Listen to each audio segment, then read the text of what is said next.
संत तुकाराम महाविद्यालय कन्नड व कनिष्ठ महाविद्यालय कन्नड यांच्या वतीने तालुकास्तरीय शालेय कबड्डी स्पर्धेचे आयोजन संत तुकाराम महाविद्यालयाच्या क्रीडांगणावर करण्यात आले होते। या स्पर्धेचे उद्घाटन तहसीलदार विद्याचरण कवडकर यांच्या हस्ते संपन्न झाले।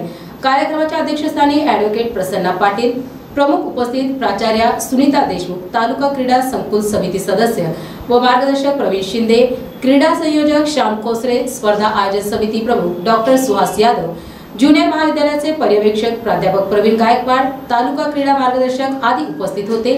या स्पर्धेसाठी 27 संघ तर 19 वयोगटातील 27 संघ असे एकूण 54 संघातील 565 खेळाडू या स्पर्धेत उपस्थित होते।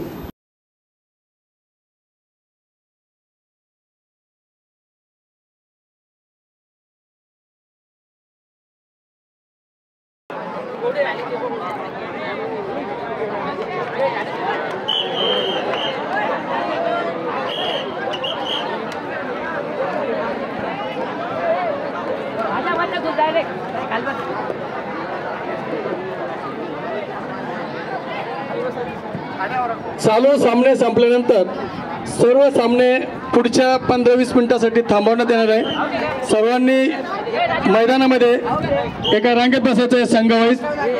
सर्व संघ व्यवस्थापकांना, क्रीडा शिक्षकांना सूचना आहे की चालू सामने संपल्यानंतर सामने 15 ते 20 मिनिटांसाठी थांबवण्यात येणार आहे।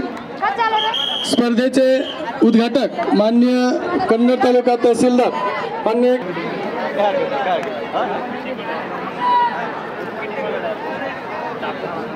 प्रेम